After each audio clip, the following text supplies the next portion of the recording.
Hello, I am here with Peter Hegland with our Artist Spotlight 2020 for Millstream and the Downtown St. Cloud Art Crawl working together this year. And Peter, for our Millstream Arts Festival, you've been our best in show for many years in a row. I think you've gotten it 3 years, some of our best in show awards. So it's an honor having you with us today. And can you start out by sharing who you are and what you do, Peter? Well, my name is Peter Hegland. That's Peter with a D, which is kind of unusual. I'm named after my Norwegian grandfather. Love it. I'm a studio potter. I've worked alone pretty much for the past 40 years, and lived in the St. Cloud area for about 30 years now. So uh, during that time, I've done art fairs all over the country, and my favorite one in the St. Cloud area is the Millstream Art Festival. We love that. We love that. And the festival goers love your work. And like I said, a best in show winner time and time again. I've sat at that table with those best in show judges, and each time they say, Peter's work is amazing. They look forward to seeing your work for sure. So what's your background, Peter? What brought you to pottery? Well, it happened in college, and it was kind of surprising because I was a chemistry major in college, and pretty much in a science all the way through school. I was kind of on a science route and didn't take any art, and so I had to take an art class somewhere along the line. When I was a senior, I had a little space in my schedule.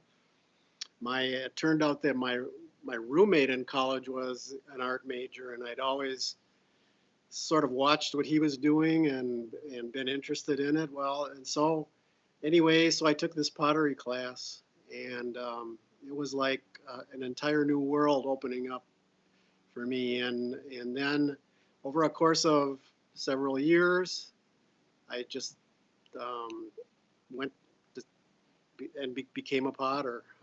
It's a long story, um, but and many times uh, things just doors opened for me to allow me to continue to get training and opportunities to keep going, and now here I am 40 years later. I love, the connection between the sciences and what you do is so connected. When I speak to a lot of people that are involved with pottery, they talk about, a lot of them were interested in the sciences, before they picked up pottery. They're so closely connected, those two mediums.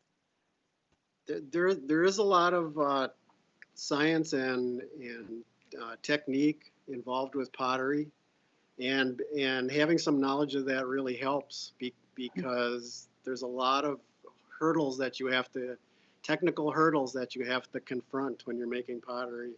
Hmm. But that's not really the exciting. Well, it could be the exciting thing for some people, but it's more the spiritual and the aesthetic that's exciting and different than the science world.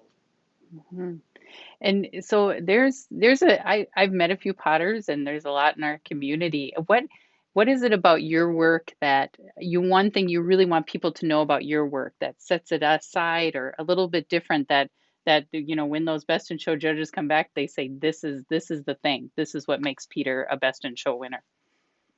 Well, a lot of it goes back to the training I got, but I think I focus and spend more time on decorating my pots than many potters do. And I find that part of the process, it's by far the part of the process that I spend the most time on.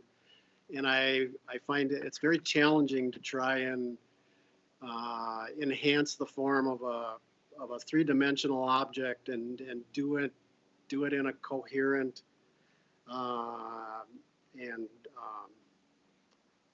artistic manner. And I just enjoy that part of it very much, and I think that would probably be the thing that would jump out at first when you look at my pots compared to many of the other potters in the area. So let's look at some of your pieces, and I now I want to look really close at the decoration and talk about that too. Could you share about this piece with us? So this is a kind of a large oval platter, and the decoration on it is a Viking ship. The title of this piece is Viking Voyage, and so I have this Scandinavian background, Hmm. which I've always been interested in the Vikings, um, and a piece like this is um, it's pretty flat, and so it has a large area to decorate, and you're not really worried about the sculptural aspect too much. It's more like a painting, Hmm. two-dimensional in that ways. And so I had this big space to work with, and I had this idea. And actually, I've done some variations on this before, but this one is a little different with the horse, and um, it's one that I had a lot of fun with. Yeah. Let's look at another piece here.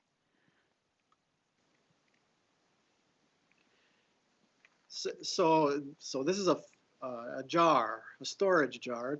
It's a fairly large one. You could store a lot of cookies. You could put a lot of cookies in this, or flour, or whatever. And so this is more. I mean, this piece is more three-dimensional. Although you know, most pottery is round. That's made on the wheel. Um, and um, if you look at it, it's kind of a vertical form with a lid, Hmm. but it's really kind of divided into two parts as far as form goes. And so there's like a bottom part that I decided to decorate with a pattern, and I thought that this fish pattern worked well with that. And Hmm. then on the neck part, I I did something different just to accentuate that was different. And there's a different glaze on that neck part than on the bottom. Hmm. Nice. And so these mostly I draw with a knife and do incising. That's one of the techniques I use the most. And then paint in underglaze colors to do the decoration. Yeah.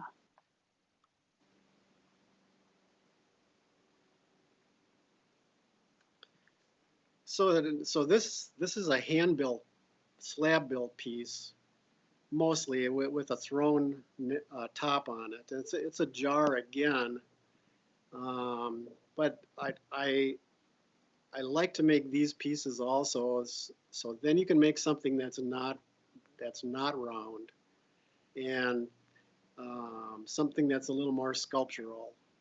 And this piece is entitled Istanbul because last year I was able to take a trip to Turkey and Wow. spent some time in Istanbul, and there's a famous tower in the city of Istanbul that kind of has the shape of the top of this pot. And I wasn't thinking about that when I made the pot, but after it came out of the kiln, I thought, boy, that looks like Istanbul. Nice. I can see that. It's our last piece here to talk about. Yeah, so this is a smaller piece, a little bottle shape, and so these shape like this is a little harder to throw. That goes out and then comes back in. Hmm. And in a pot like this, the space around the pot is as important as the pot itself to as to make it an interesting shape to look at. And so one thing that I always am aware of when I'm making my pots is the tech the tactile part. So I want them to Mm-hmm. be interesting to touch as well as look at. And so this pot is decorated with some leaves have kind of a bumpy texture that's kind of fun to feel. And then the neck on the pot is left unglazed, and so that's not only a different look, but also it gives it a different feel to touch. Mm-hmm. You can see that it's beautiful, and your photos of your work are quite nice also, Peter. Well, You know, I sent you these particular photos because I have a photographer in the Twin Cities named Peter Lee who oh, specializes in taking pictures of art, and so when I want really good pictures, I take my best work down there, and all four of these pictures are his work. yeah, I can take okay photos, but I don't have the equipment and the knowledge to take really excellent photos like these. when you spend so much time on such a beautiful piece of work and you put so much time and energy into the each detail of all your pieces, to give it honor with a great photo really helps. I know with Millstream that also stands out when people are applying and is just these that really highlight the beauty of the work. And sometimes it's hard to see without a really nice photo of it. It's absolutely vital if you're trying to apply to art fairs to have the best pictures that you can. Hmm. And like you say, it makes a big difference when you have these jurors looking at thousands and thousands of images and trying to sort them out. You just have to do everything you can. Hmm. Uh, and Well, and it and highlights your details so nicely. We're able to see the craftsmanship and the time that goes into a piece like that. I mean, thank you for sharing your work with us. Do you have, are you able to share your studio a little bit with us? sure, I mean, I can walk around a little bit here. Sure. So right now I'm sitting in my work room, Okay. which is a converted garage, Sure. and um,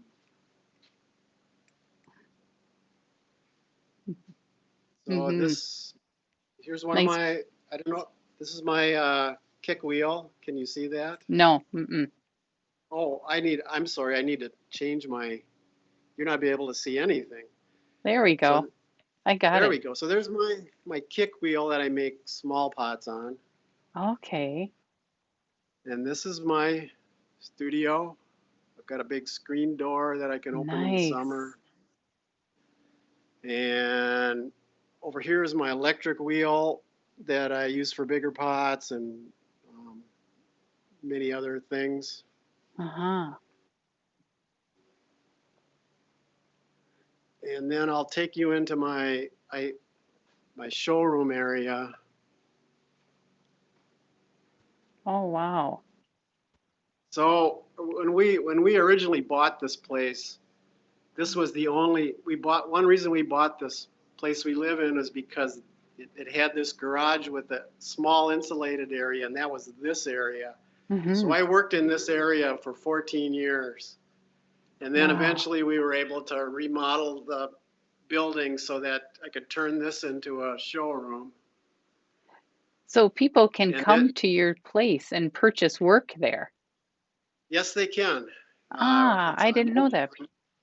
I'm open by appointment, Sure. Mm-hmm. Absolutely. And and is this all on your website where people could get a hold of you and yes, make an appointment to come and purchase work? yes, it is. And Okay. So, I also have a little pottery shop so you can purchase work on my website also. okay. So people can go to your website, purchase work directly there, but there's something nice about holding a piece and picking up a piece too and Right. and looking at it. So it's nice to have this shop with your place. That's an amazing opportunity. I didn't know you had this, Peter. This is wonderful. Another thing is my next door neighbor, like right next to my studio here, is the painter Judy Bergerson, who's a Oh, really good sure. local painter. And so, I mean, it's wonderful to have another artist next door. And lately, we've been doing some collaborative pieces together Ah, where, and so I can show you, these are sure. some of our collaborative pieces. Wow. Oh, wow. This is one of my favorites right here. Wow. So Judy did, Beautiful. I made the pot, Yep. fired it, and then she took it over to Judy, and then she painted this area. Wow. So, that leads into my next question about this time right now with COVID. Um, Right. I'm gonna go is back to sure. me. Yeah. Okay. Is so during this time, what has changed with your practice? Is that something, this collaboration you have with your neighbor, would that have happened if it wasn't for COVID, or is this something Well, you've been talking we, about for a while? we have more time. We have more time to do it. Mm-hmm. And okay. Yeah. So you know, obviously all the art fairs have been canceled, and that's for years. That's taken up most of my summer, Mm-hmm. getting ready for them and going to them and coming back Mm-hmm. from them and trying to get ready for the next one. And Mm-hmm. so so now all of a sudden that's not part of my summer, and so that's allowed me to just kind of step back and re-examine everything. And so, I mean, I turned 70 this year, and Oh. I was already thinking about perhaps it was time to change things a little bit. And so all of a sudden, that's just been thrust to me, and it's happening. I mean, I'm not doing art fairs, so Mm-hmm.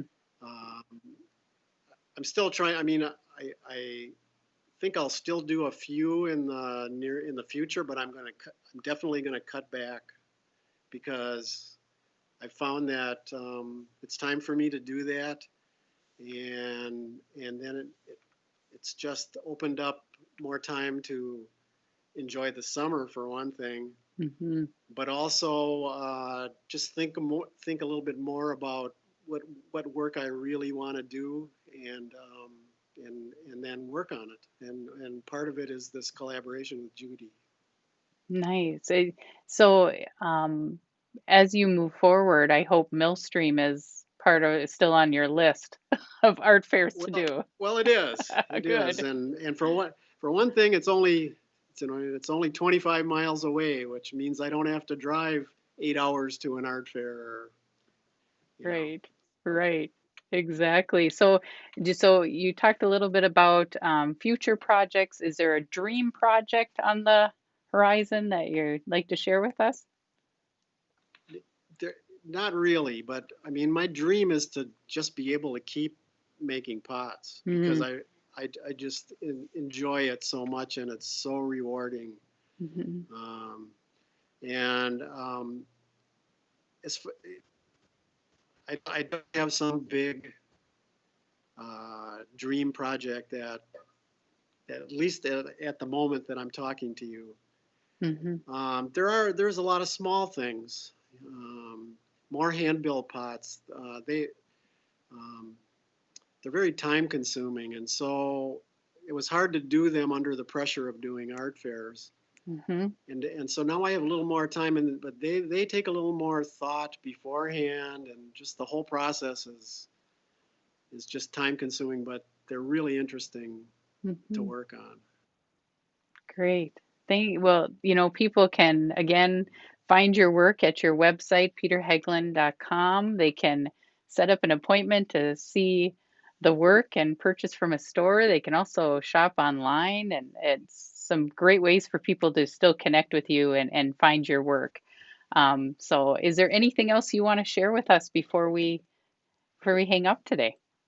Well, just to say how much I appreciate this effort on your part. I mean, during the COVID world here, everybody's trying to figure out how to carry on. Hmm. And it's easy to just kind of go day to day and uh, avoid